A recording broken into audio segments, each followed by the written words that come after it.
Hi, I'm Michelle, and I'll be your guide over these next few moments as we step into Jay McSwain's journal together and peer into some of his thoughts and insights as it relates to using technology and helping people find their place in life and ministry.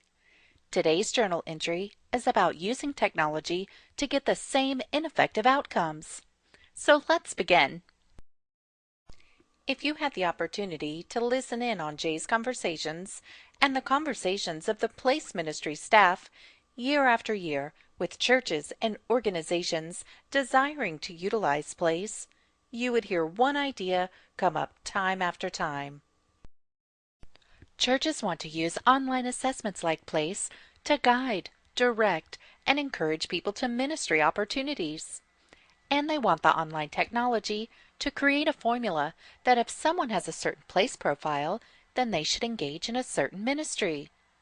While this is a great idea, it doesn't work and the outcomes are inevitable. Before giving the outcomes, let's look at how churches are attempting to use technology in the second decade of the 21st century. People are squeezed for time, and one area that has gotten squeezed is actual physical presence and involvement in a local church. So churches have desired to use technology to not only communicate information, but also to be used as a way to disciple their members and attenders for spiritual growth. This is effective to some extent and should be used, but not exclusively.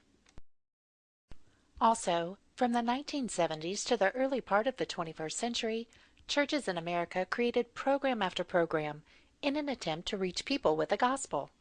In order to run the programs, churches had to recruit people to fill the slots for all the programs being created.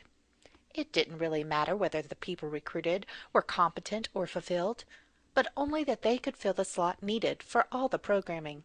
We started trying to put a square peg in a round hole, and it just doesn't work. By the way, who admits to programs first and people second? But in reality, that is what has and is happening. It sounds better to say people first, programs second. Sadly, this just isn't the truth in most churches. Today there is a trend away from program after program to reach people to creating a once-a-week great experience with little time commitment and involvement by members to pull off the great experience. However, we still need people to serve in areas like children's ministry, greeters in the parking lot, and when people enter our buildings, to pulling off the big room event that takes a lot of people. So, if we can use technology like online assessments to identify those people and then recruit them from what the assessment tells us about them, we've solved our staffing positions problem. Right? Wrong. Churches may have what is perceived as short-term success.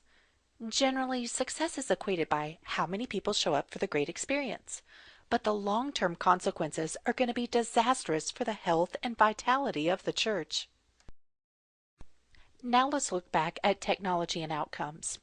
So, we're desiring to replace face-to-face recruiting for ministry opportunities with using technology to match people with slots.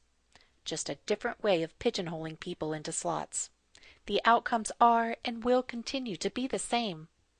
We will recruit people who will be incompetent, unfulfilled, disillusioned, and discouraged. So what's the answer? It starts with identifying and coaching. If we want to help people engage in meaningful and impactful ministry where they will be fulfilled and competent and leverage their God-given design to its fullest, we have to first start with helping them identify who and how God has created them. The next step in connecting people to meaningful ministry could be coaching them.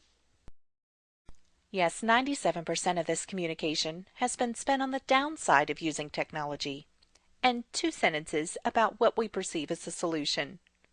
The reason for this is that we must first be aware and admit that technology cannot be the alpha and omega in connecting people to meaningful ministry.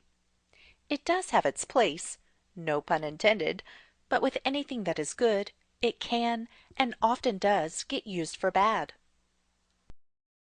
So, my friends, if your interest has been piqued, or you disagree with Jay's opinions, or you want to learn more about how to utilize the place process, yes, including its online technology, or some of all three, then please email j@placeministries.org and just say, I'm interested in being included in future online learning events to learn more about PLACE.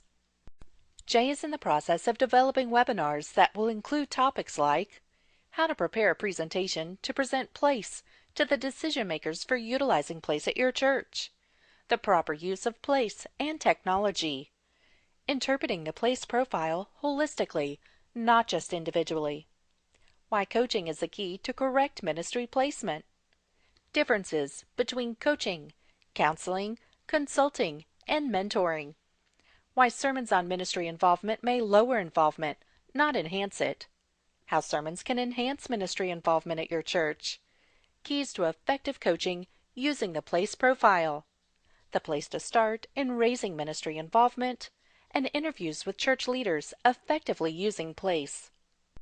These are just some of the topics to be covered in upcoming online events.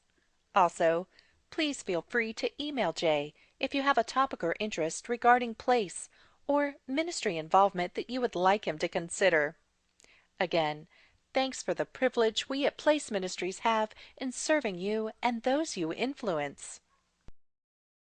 This concludes our time together today in Jay's journal.